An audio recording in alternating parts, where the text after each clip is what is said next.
Welcome back everyone to another Downward Day. And today I just posted my video about student debt forgiveness where, long story short, my general opinion is that the college system is predatory and it's taken on a form and it's resulted in consequences that are going to prove to be pretty disastrous for the future and for millions and millions of people my age in terms of their financial prospects, in terms of their ability to really exercise their financial autonomy in the future. And now, thus far, most of the responses to the video have been pretty much on the same page as myself, but there have been people who are predictably a little offended with the idea of forgiving parts or even the entire amount of student debt that's currently owed by the American graduate population. So I just wanted to make this video today addressing some of the rebuttals I've been getting to the idea of student loan forgiveness, because I feel like it's a really important discussion to have where a lot of the financial future of the United States of America is kind of hanging in the balance over whether or not people can agree on this one thing. And unlike the case with something like the Star Wars sequel trilogy, where if you think those films are redeemable, you are 100% objectively wrong, I understand the nuance of the situation and the arguments as to how people may feel indignant of the idea of lots of people accruing debt at universities, signing a contract, agreeing to take on debt, and then all of a sudden wanting to hit the undo button. I totally understand the general reasoning, especially for people who didn't take that risk or who graduated from college debt-free or were prudent with their finances and super expeditiously planned things out to a T. It feels like other people who didn't go through those steps, who just kind of went along with what they were told. Some people would make the argument that they deserve what happened to them, that they deserve to be in this insurmountable hole of financial woe that they'll probably never overcome until they're in their 40s and 50s. Some people will say, you know what, that's the game. That's part of the game. You should have known what you were signing up for. I played my cards right. I was prudent. I didn't take on the massive amount of debt. And now you want to reward other people who took that risk and got rightfully burned. And speaking purely in terms of fairness in a vacuum, yeah, I definitely think that's a justifiable point to make. And several years ago, after I freshly graduated from college, I would have been more inclined to agree with that. But as I've been getting out, the desire for fairness and for just justifiable situational equity has been replaced with more of a general desire to just see the people around me, my generation, succeed. And a very critical financial barrier to success is just the immense, colossal amount of debt that so many people my age have taken just as a part of their formal education, which at this point in 2023 is basically required to enter the job market.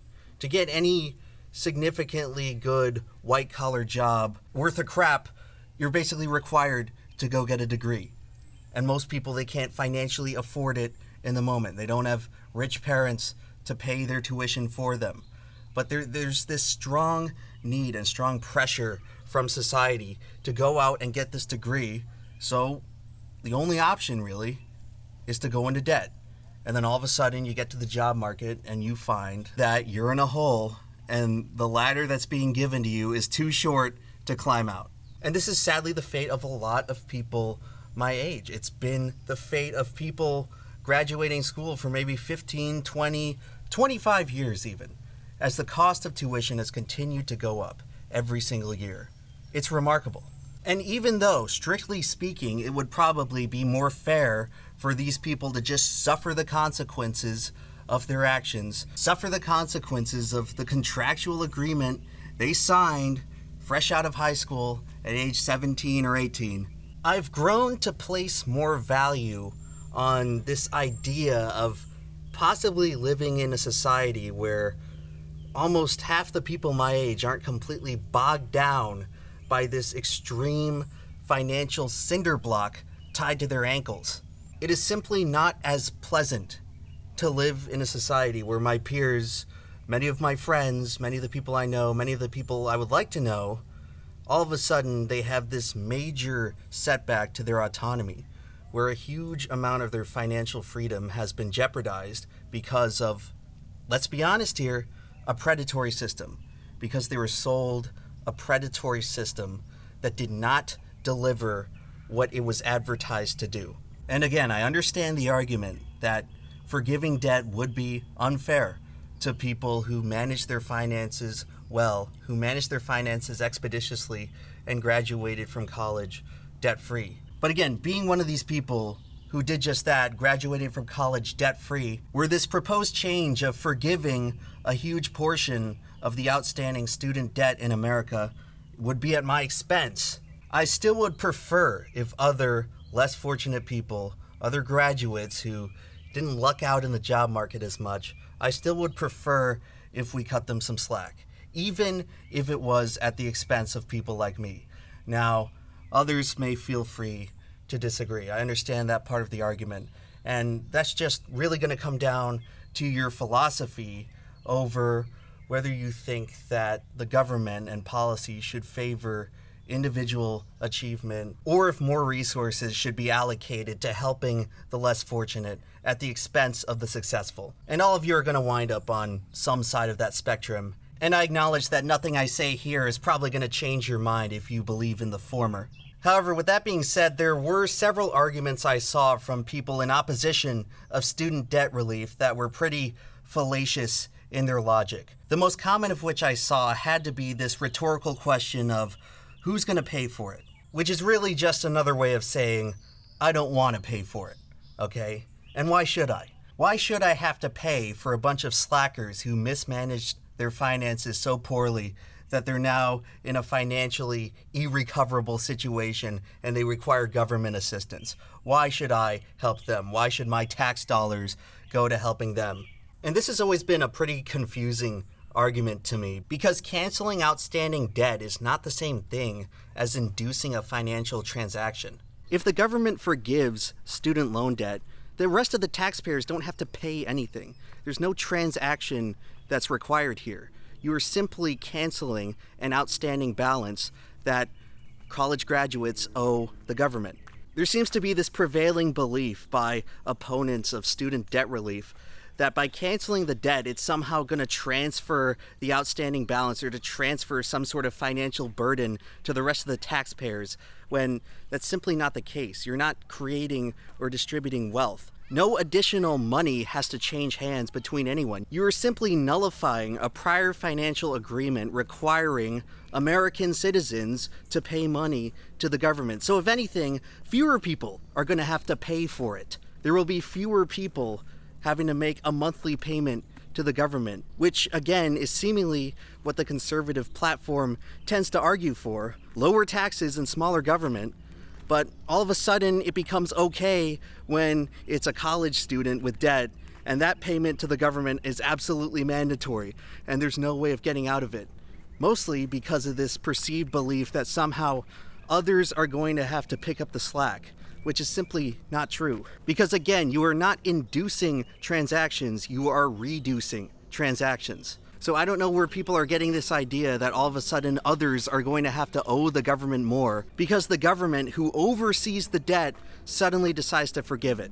For most of this outstanding debt, the checks have already long since cleared in the universities for the tuition, the textbooks, the housing, whatever. The universities have already been paid. That transaction is complete. Whatever services the federal loans were intended for have already been paid for, bought and paid for. That transaction is complete. The only other transactions that would be affected are the monthly payments from the people paying the government. Canceling the debt would only come at the expense of the government purse, and not out of any random taxpayer, as many people are trying to argue.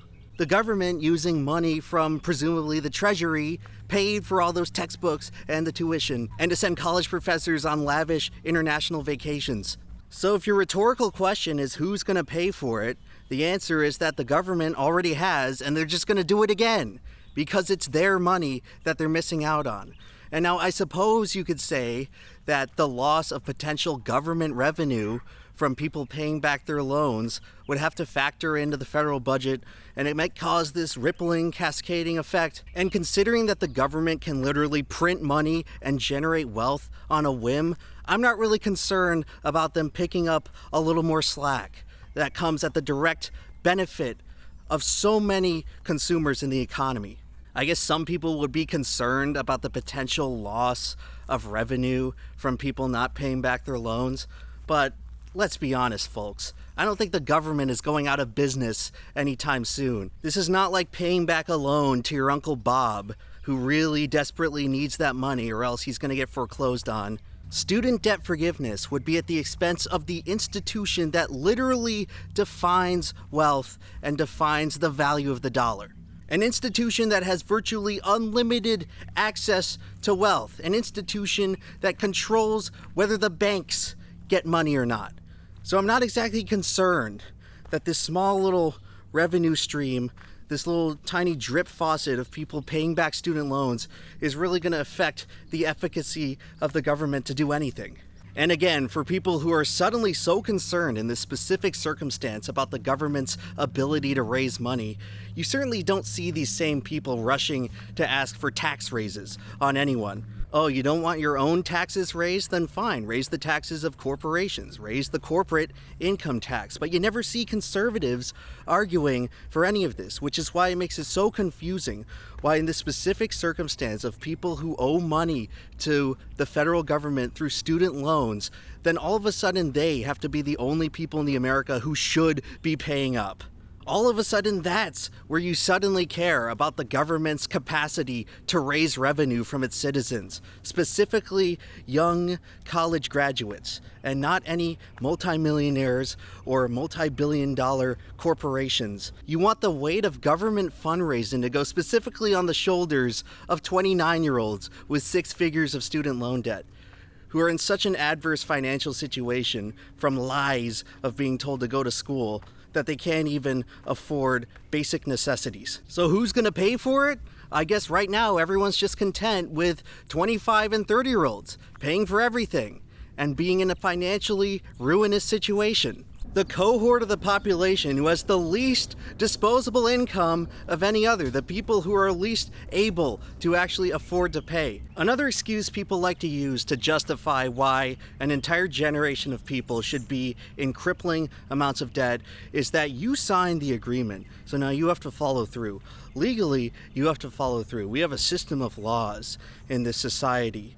If the laws fall apart, then we're just going to be in anarchy. So in order to keep the order, in order to keep the status quo, in order to keep the system working, we just have to keep college students going into perpetually more and more debt as they get increasingly more and more worthless degrees, and their ability to actually pay back that debt keeps going lower and lower. It's the people who are literally saying, well, you really just should have known. You should have known that college was falling apart. This information was readily available. You had access to Google. So therefore, it was up to you to completely discriminate exactly the part of the information that was running contrary to everything everyone else in your life was telling you. You made an agreement. Now you have to follow through. You chose this life at age 17. At age 18, and because of that, now you're stuck with it. And there's nothing anyone can do to rescue you. Congratulations, you're stuck with it. You have an obligation to reap the financial consequences, no matter how obfuscated and unclear they were when you first made that agreement.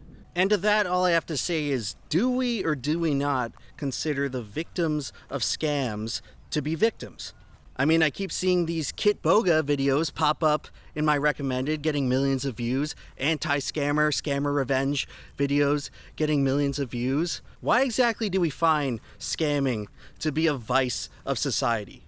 Why should it be a vice? I mean, all these old grandmothers getting scammed by people in Mumbai, should we consider them victims? Should we just let it happen? I mean, they have access to the information. The internet's been out now for decades. Internet scams, phone scams have been around for decades. These people are making a volitional choice to hand over their money to scammers that they are never going to get back.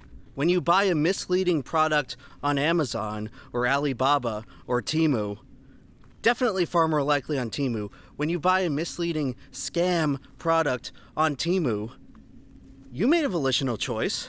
Do you even have a right to feel indignant? Do you have a right to feel ripped off when a product was misleadingly marketed, where the function of the product was different than the value it actually provided you? Do you have a right to feel indignant over that? Most people would probably say yes. Most people would agree that it's morally incorrect for people to sell scam products on the internet. It's morally incorrect for people in an Indian call center to steal money from grandma. The scammer seems to be the clear-cut villain everywhere else, and the scammed seem to be the clear-cut victim. So why is it different when old Uncle Sam and the greedy university system put an entire generation of people at risk with lies and manipulation? Why aren't they suddenly the bad guys? That's what you need to ask yourself. If you say that, oh, you made a volitional decision and now you have an obligation to follow through with it. Okay, then Granny has an obligation to give those Google Play gift cards to the Mumbai call center. And yes, when Granny makes that decision to wire over her $2 million life savings directly into an Indian person's bank account, you can call it a stupid decision. You can call it an ignorant, naive decision. But it doesn't change the fact that they are still a victim. When the college system, the college industry, makes all these promises and all these claims about how useful a college degree is, about how a college degree is the best investment you can make for yourself, I'm sorry, I don't understand how this is any less dishonest than an Indian person at a call center offering a grandma snake oil. I don't understand how it's any less dishonest. I don't understand how a 17-year-old kid is somehow more sound of mind, somehow more cogent, somehow is plugged into the matrix and can see the omnipresent reality of the situation. People get deceived, especially today. Especially when there's never been more of a financial incentive to scam people. And you can call the person gullible and stupid for buying into it, but that still doesn't change the fact that they are the victim. It doesn't change the fact that the scammer, the liar, the deceiver is morally incorrect in the situation. When you promise young, impressionable kids the world, you promise them, you tell them how they're going to make everyone in their lives so proud, how they're going to prove themselves as a valuable member of society by getting this prestigious job and using a college degree as their ticket to that job, and claiming that a college degree for a simple $90,000 loan is the ticket to that life. You are being deceptive. Colleges and the government have been deceiving us for generations. But suddenly, since they have the suit and tie on and they're an oh-so-shiny, prestigious, polished institution of society, that makes them better than some Indian scammer in a call center, when they're being just as dishonest. They are selling people just as false of a reality, and they're taking just as much, if not more, of their money to do it. Let's not lose sight of who the victim in this situation is. Call them dumb, call them gullible, but they are the victim. This generation of indebted college students that make up a significant amount of my peer group, that make up a significant amount of the cohort that I am a part of in American society. Do not lose sight of which side took advantage of the other. Before you look at the college students, the people who took out that debt at the behest of everyone in their lives requesting them to do so, pushing them in that direction. Before you place all of your scorn and ridicule on their shoulders, why don't you maybe take a look at the college system itself? Why don't you maybe ask the question of why college tuition is 5 times more expensive than it was 50 years ago? Did the quality of the education get 5 times better?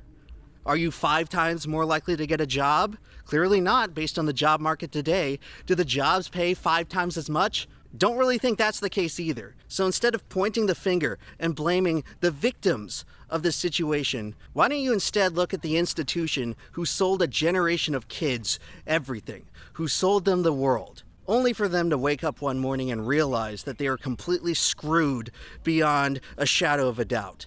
How about you blame the liar and not the believer?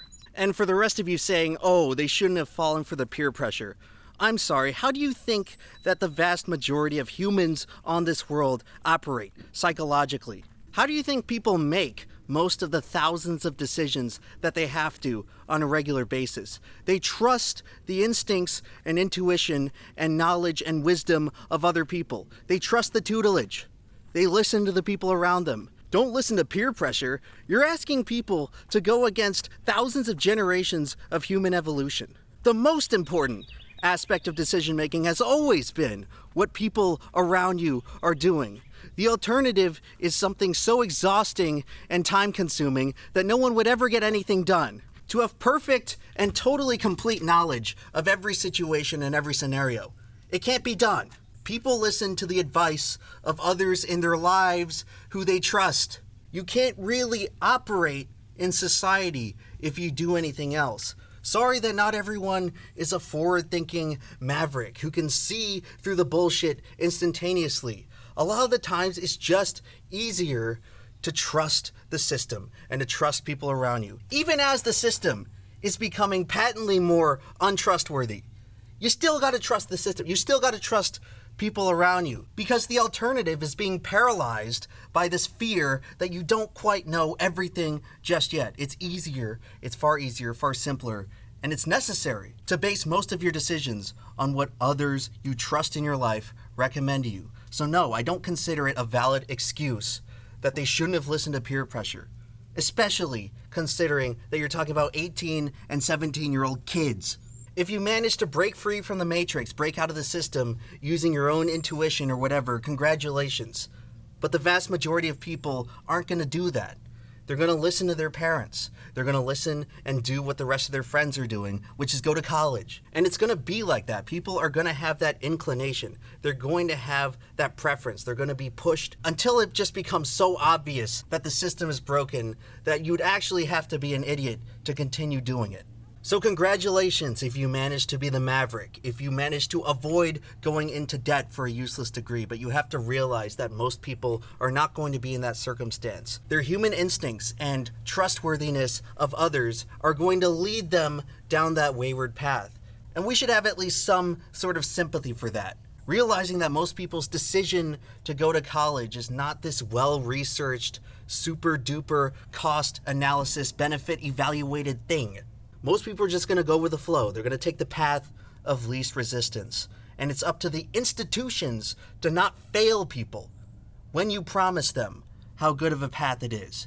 When you extol the value of that path, it is up to the institutions to follow through and make it worth your while, and not make it this tremendous financial risk, financial gamble that many people are now finding themselves in and many people are getting screwed by. Look, I'm not exactly a fan of the federal government. I think it's rife with inefficiency and corruption, and generally it doesn't do a very good job of hardly anything that it's supposed to do.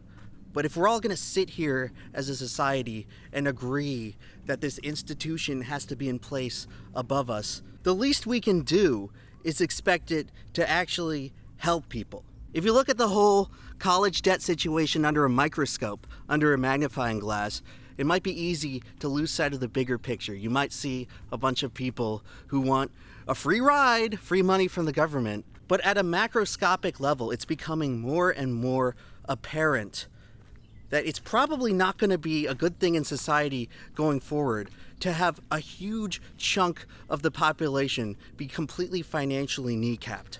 Now, I'm not exactly some kind of economic Wall Street genius making $1 million in trade commission per year, but it's safe to say that in about 30 years, it might be a little bit more difficult for businesses to make revenue, when at that point, half the population has to spend a significant chunk of every paycheck they get paying money back to the government, instead of paying it to private enterprise, instead of paying it to privately owned merchants, the people that conservatives supposedly love, the people that conservatives are supposedly going to bat for every time we get into that ballot box. I don't think you have to have an MBA to see where this is going.